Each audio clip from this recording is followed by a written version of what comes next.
Eagles in the Super Bowl last season. I didn't pick that, Skip, sorry. Bill Belichick was asked yesterday. What Brady hater chose that? Who did this? Who did that? Brady did was asked yesterday if last year's loss made the Patriots any hungrier this time around. He said, quote, "There's nothing in the past that does or doesn't help us." We got to show some footage from the loss. We got to show people that we're fair and biased here. I think he might have had something to do with that. Did you call for that? Shannon, I did. do you agree with what Belichick said? You want me to say it again? The quote was, "There's nothing in the past that does or doesn't help us." True.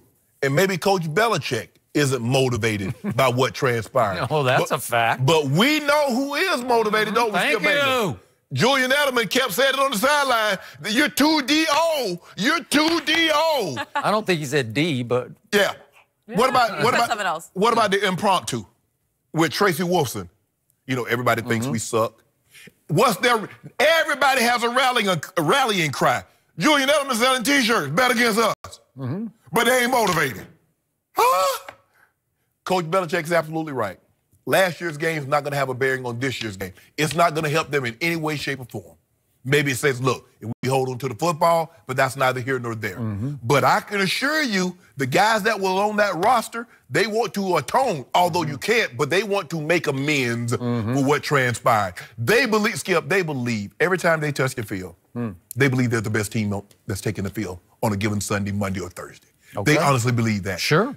With the exception probably of once, and I'm not so sure they didn't think that the first Super Bowl, they believe that they hit the field Super Bowl Sunday as the best team. I'm not sure they thought they were better than the St. Louis Rams. That's what I'm saying. Maybe I'm not sure about that. Without the first one. Yeah. But from that point on, they believe they're the best. Every time. Now, for some reason, they've convinced themselves that they're the underdog. Kind of like the Philadelphia. You know, they wore the dog mask, and that was their rallying cry. Underdog, the wonder dog, all that. But somehow the Patriots have convinced themselves they're the underdog. Remember, Vegas opened them as a slight underdog in the Super Bowl until the public said, hold on just a second. You must be out your mind. Boom. You must be out your mind. Yeah. So Coach Belichick is absolutely right. I don't believe he's probably not using it as motivation. He's absolutely right. Last year's game is not going to play an impact on this year's game. But a lot of his players are definitely using what transpired last year to make sure that doesn't happen this year. Especially the quarterback. Yes. So obviously, Bill Belichick can gain no motivation from what happened in last year's Super Bowl because he was the reason they lost. You know what? I knew you was going to say that. Stop it. Well, it's glaringly, blatantly, egregiously obvious that he was at fault. He was the lowercase goat of the game. You want the commissioner to come out and say something? Because it's infecting the integrity. That's not, well, you know what? You could call the integrity. You would have to call Coach Belichick's integrity into question because why would you bench your best cornerback for the entire Super Bowl inexplicably for no apparent reason that we know of? Am I right about that? Why would you keep Malcolm Butler in tears on the sideline? Do you not trust Coach Belichick? I do not. Not after what Seth Wickersham had reported via ESPN at the previous trade deadline. You didn't trust him before that. Okay. Well, all I know is that the report was that Robert Kraft ordered Bill Belichick to trade Jimmy Garoppolo. Okay. And it's highly possible that he was, well, his friend said in the piece that he was very angered. Upset. He was, what was the word? He was demoralized. Right. Anger, he was furious and demoralized. Those are the two words from his friends of Belichick that were quoted there. Yeah, so I mean, think about it. The one time, it's been one time.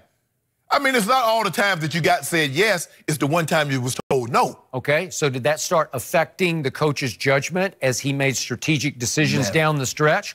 I don't know about that. I start to wonder because was it possible that he was still in a pouty mood, that he was in a sabotagey mood, and for some reason he saw some ghost in Malcolm's behavior that week? And again, Malcolm says, remember, here's the statement Malcolm released the next day on Instagram. He said, during Super Bowl week, I never attended any concert, missed curfew, or participated in any of the ridiculous activities being reported. That's from Malcolm Butler the next day on Instagram. Guess who liked that? Tom Brady liked that, so he endorsed that. He signed off on that. He underlined that, right, and said, love you, Malcolm. You are an incredible player and teammate and friend, always with 6 exclamation points. So Tom is saying, thank you for saying that. Because Malcolm Butler saved his legacy. When he got that pick in the end zone, saved Tom Brady's legacy. Because up until then, what would he have been, Skip Bayless? He would have been a guy who had thrown for 124 yards and 2 touchdowns in the 4th quarter against the Legion of Boom. And guess what? He threw for 505 in the Super Bowl. And had he won it, it would have been the greatest playoff performance in NFL history. You want to talk about sticking in somebody's craw? It sticks in 12's craw. He has been obsessed this year with getting even for what happened in that Super Bowl last year. And yes, he did fumble at the end of the game, but it wasn't... No, take them quotes off. Wait. It wasn't an unforced error. It wasn't like he made a mistake like he did to Reggie Ragland. Ball secured. He didn't secure the ball, so that's a mistake. He's trying to do too much, and it was a great play by Brandon Graham, and you have to admit that. It was a great play. It was a great play. It's what you call a forced error. Sometimes one guy, a very good player in Brandon Graham, just makes a better play. It's not Tom Brady's fault. You just have to give credit to Brandon Graham. Hold on, I just tried to figure out. He threw for an all-time record. Nobody in the history of this league in any playoff game has ever thrown for more than 505. Whose restaurant did he attend after the game? 505. Whose restaurant did he attend after the game? What if your best cornerback had played all 4 quarters with the backup quarterback? Wait a second, I haven't finished. Would the backup quarterback for the Philadelphia Eagles be the Super Bowl MVP by hanging 41 points on Bill Belichick's defense? No Malcolm Butler? You don't think that shook up everybody in the locker room? What are you doing, Coach? I didn't hear this outrage when you put the backup DB in the game against Seattle. Kyle Arrington was the starter, Jenny. Where was the outrage that Kyle Arrington was benched and Malcolm Butler went in the game? Kyle Arrington got roasted and toasted. Nobody cared about that because every time I looked up, he was trailing somebody who was catching one over his head. So in other words, you trusted Bill Belichick's decision on that, just not this. Tom Brady was down 24-14 to Seattle as the 4th quarter started, and you know the rest of the story. That was all-time clutch from the clutchest quarterback ever. Malcolm Butler saved his legacy. Say it with me. No, he didn't. That game wouldn't have hurt Tom's legacy. Really? Well, after what he did in the 4th quarter, did anybody fault him? Being 3-3? Was he the lowercase goat of the game? 3-3? Yeah. He's not into the GOAT discussion. Yeah. Not 3-3. He would have been 3-3. Let's see, at that point. Yeah, he was 3-2. That put him at 4-2. Yeah. Atlanta put him at 5-3. Excuse me, he was 3-2. 3-2. All right. So that would have made him 3-3. Because Atlanta made him what?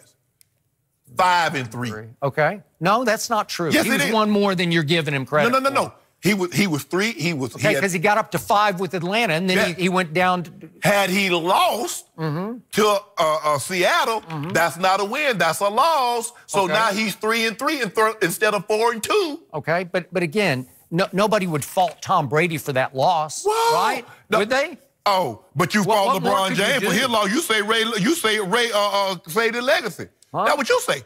Well, he just did. Wait a second. What? LeBron had the ball in his hands and got to take the last shot to force overtime. Wait a second. He claimed it. He LeBricked it so bad, it bounded clear out to Chris Bosh on a long rebound, who flicked it right over to Ray Allen, who made the clutchest shot I've ever seen in any big NBA playoff game. Okay, you're right. Saved legacy. LeBron James had the ball in his hand. If you don't mind, when he was strip sacked, who had the ball in their hand? Well, again, it's different. It's a different thing. He had the ball in his hand. Yeah, how can you do more than 505? Wait a second. Tom Brady threw the clutchest Hail Mary I have ever seen. He hit Rob Gronkowski right in the hands at the end of the game. Go look at it. It's right in his hands. Wait a second. He's 6 feet 6 inches tall, and there are a bunch of miniature DBs around, and somehow they all out-jump him for the ball. I don't know, because he's Frankenstein. Only you can define clutch as something that's incomplete. He hit the clutches out in baseball history. It's hard. Only you can do that. It's hard to throw a Hail Mary that accurately. The clutch is Hail Mary. It hit him right in the hands. Go look at it. I thought clutch. It hit him right in the hands. I thought clutch had to be a positive end result, like a game winning shot. Don't argue against Tom Brady not being clutch. He's the clutchest performer in the history of sports. I didn't say, Skip, I'm not arguing that. Okay, so the point here is he has been on a mission all year long to get even with what happened in that Super Bowl, and I'm sure in his heart of hearts, he thinks it was his coach's fault. Because remember what he told Jim Gray in the offseason, right? Are you happy? I have my moments. And Coach Belichick think it was his fault.